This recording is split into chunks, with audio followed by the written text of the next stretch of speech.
I mean, at this point, Activision has to take notice. According to Charlie Intel, the Call of Duty Black Ops and Black Ops 2 ports on PlayStation have more players online than Black Ops 7 does combined on all platforms. That is insane. You have the newest Call of Duty out, Black Ops 7, and it is currently being dwarfed by Black Ops and Black Ops 2, and Black Ops 7 has a new season dropping soon, and that's still not bringing people over to that game. People would rather play Black Ops and Black Ops 2, and I don't blame them. Outside of the critiques I have already spoken on in regards to the ports, they're Black Ops and Black Ops 2, two of the best Call of Duty games ever made, and they're fun to play, even today. They are a blast to get on and just grind, honestly. I'm sitting there trying to level stuff up so I can get guns that I want, so I can get attachments that I want. I'm enjoying playing these games, and so is a vast majority of the community. And if general player numbers aren't enough, the Black Ops and Black Ops 2 ports were number 1 and number 2 trending on the PlayStation Store, even ahead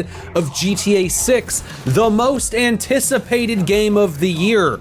And these two games passed it in sales. That is bonkers. So at this point, Activision has to take notice. They have to see what is actually happening within the community. There's an actual buzz around these ports. People are talking about Call of Duty again. People are engaging with Call of Duty content again on YouTube. That's something that really wasn't happening as much. Like, the Call of Duty community on the YouTube side of things had been dwindling quite a bit, but now we're seeing a resurgence in people viewing Call of Duty content and people interested in the franchise again. You're seeing a lot more people online playing Call of Duty, buying Call of Duty, to the point where, again, it passed GTA 6. Activision, if you want to make a lot of money, Xbox, if you want to solve your revenue issues, look no further than the success of the Black Ops and Black Ops 2 ports. Look at how well they're performing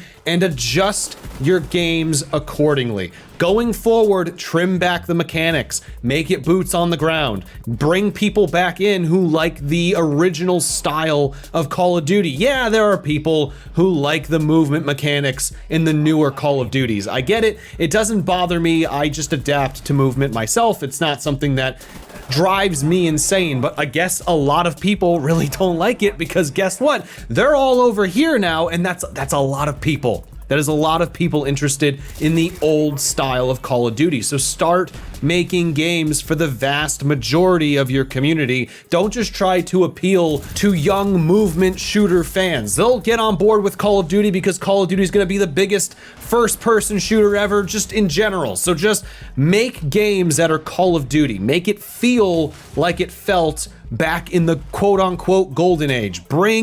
Bring that back. A couple of great things you can do going forward: trim back the creator class a little bit. I understand Gunsmith has been a great innovation as far as Call of Duty is concerned. I do like being able to see the changes on the gun, and it's cool. It's fun. I like it. I know some people don't, but I like it. But trim that back. Use Gunsmith in Call of Duty, but make the system a pick 10 system so you can only do so much within Gunsmith. You can't just have 30 attachments on a gun. You have to pick and choose within the constraints of the system. Bring back the pro perks like we had in Black Ops 1, where you have to do certain challenges in order to unlock them, and you get a buff for doing so. You get an even better perk. That is such a cool mechanic, and it just really would go a long way in increasing the longevity of Call of Duty. It gives you something to try to unlock, something to try to do that isn't just battle pass and cosmetics. It's something in-game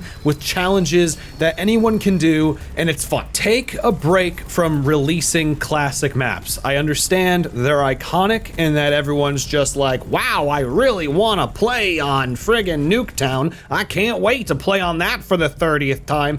Create new iconic maps. It's fine to have those in the new games, but we've been doing this for so long, it feels like a vast majority of the DLC maps end up just being remasters of prior games as maps, and that just, it is what it is. It's fun to see, but I want new stuff. I want new maps. I want to experience a new Call of Duty. The problem with constantly putting the classic maps in your new games is it just starts to make every game feel the same. And it doesn't need to be that way. I know there are a lot of people who just want to play on the small map playlist, but make new small maps. We don't need Nuketown in every Call of Duty. We don't need Shipment in every Call of Duty. Make a new Shipment. I don't care if you have a small map in the game, but make a new one.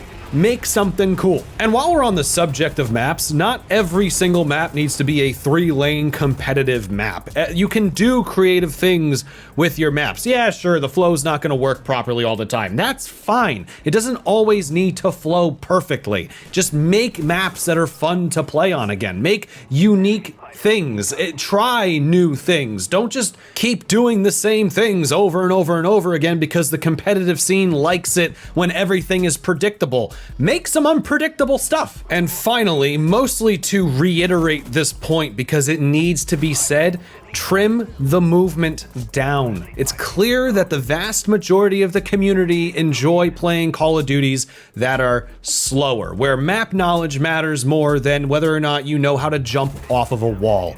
It's fine sometimes to innovate within the movement system of Call of Duty, but you need to start making games again for the average Call of Duty player, not just everyone who likes Advanced Warfare or Black Ops 3 or anything like that, the movement shooter kids. You don't need to always make a game like that. You can sprinkle them in. Maybe every 4 years we get a movement shooter one, and every other couple years we get a World War II one, and then we get a Modern Warfare one here, and a Vietnam Call of Duty there. Like, you just can make other things. It doesn't have to be the same thing over and over again. Don't get too locked in, but also don't forget the classic players. They clearly want to play Call of Duty, but they feel neglected. They feel like you haven't listened to them. You've only made things for one subsection of the community and have ignored a large chunk of them. So just bring back some slower movement, even if it's just for a little while. Give people a newer Call of Duty that feels like the older Call of Duties. Something that's new, something that's fresh, but something that feels similar to what we were playing back in the golden age. I'm not saying get rid of microtransactions or the season passes. They have to make their money somehow, and they're not selling DLC packs, okay? We're getting everything for free except for cosmetics. Fine, I don't care. Keep those in the game. As long as it feels like classic Call of Duty, plays like classic Call of Duty, and there's no pay-to-win stuff within the game, I could not give any less of a crap about cosmetics within Call of Duty. Try to make sure that when you put those in the game, that they're at least grounded within the world you have built for that game. No Beavis and Butthead again. We're done with that. Please?